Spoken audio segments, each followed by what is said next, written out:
तो सांग मैंने जमीती कि मु वीडियो माध्यम आपको कही कि मु आपको रेलवे स्टेशन जावाई सब रास्ता देखी देखो ये बोर्ड मराही रेलवे स्टेशन जावाई रास्ता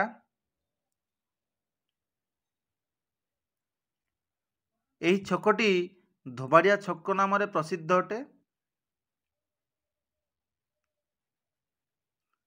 यही धोबाड़िया छकु आपको लेफ्ट जावाई पड़ो। तापर देखो सांग मैंने दीटा रास्ता अच्छी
पाखे पहुँची गले। देखो लेफ्ट साइड रे आप डीडी कॉलेज पटू आसीपारे आउ राइट साइड रे घुटुर छक पटू आसीपारे।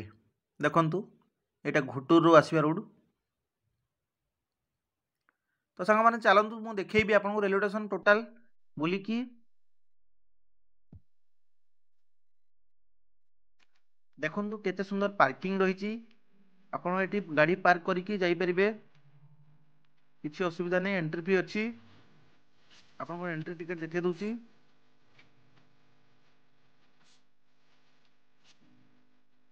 एंट्री केते दउछंदी देखंतु।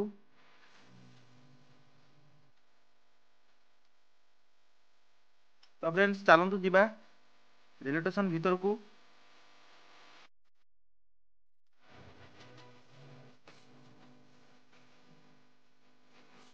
एटा रेलवे स्टेशन रो मुख्य द्वार। देखंतु आहरी भी दिटा गेट अच्छी लेफ्ट साइड रे राइट साइड रे।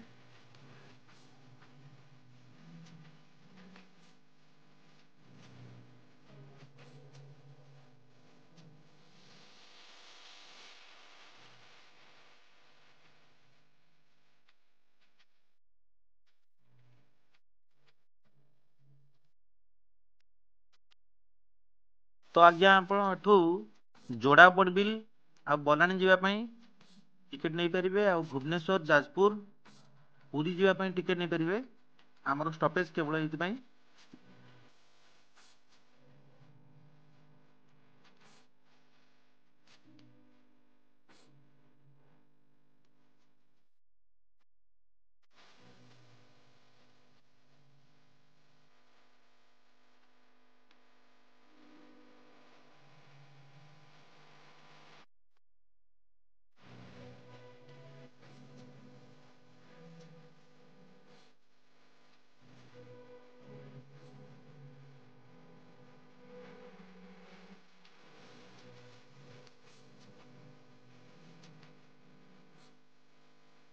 तो फ्रेंड्स ये जो रूट टी आपण माने देखुचंती बीडी कॉलेज पटु आसीची एटा स्टाफ क्वार्टर रहिया पई रेलवे रो।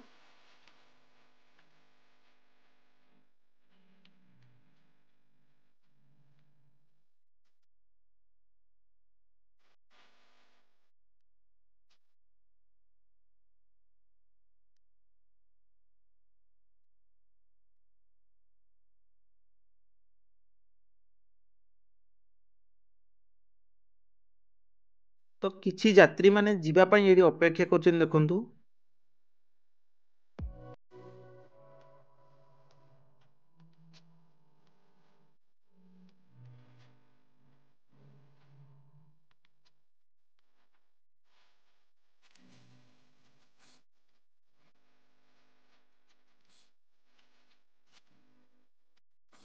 तो आज्ञा एटी पांचटा ट्रैक आपण देखिବାକୁ पाइबे एपटे तीनटा अछि आर पटे दुईटा ट्रैक अछि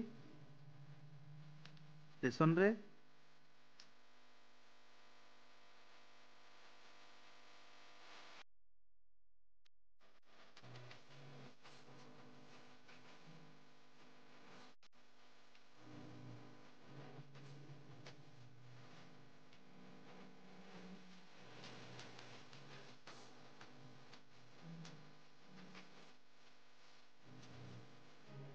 तो आज्ञा देखंतु एटी डीजी रूम अछि आ टॉयलेट मध्ये अछि।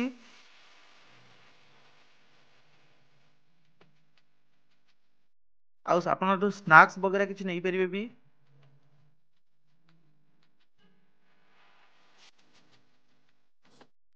आरपट ट्रैक को जीवा पई एटा देखंतु एटा।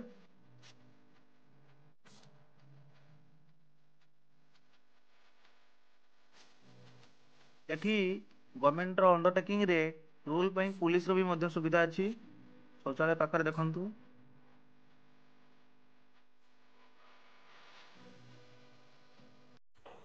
मोर सबु दर्शक माननकु मोर एतिकी रिक्वेस्ट मो वीडियो को फुल संपूर्ण देखंतु। तापरे वीडियोटी भल लगिले आपण कमेंट करेंगे, लाइक करेंगे, आम चैनल को सब्सक्राइब करदेवे। रखुची नमस्कार, जय जगन्नाथ। देखा नेक्स्ट ब्लॉग रे।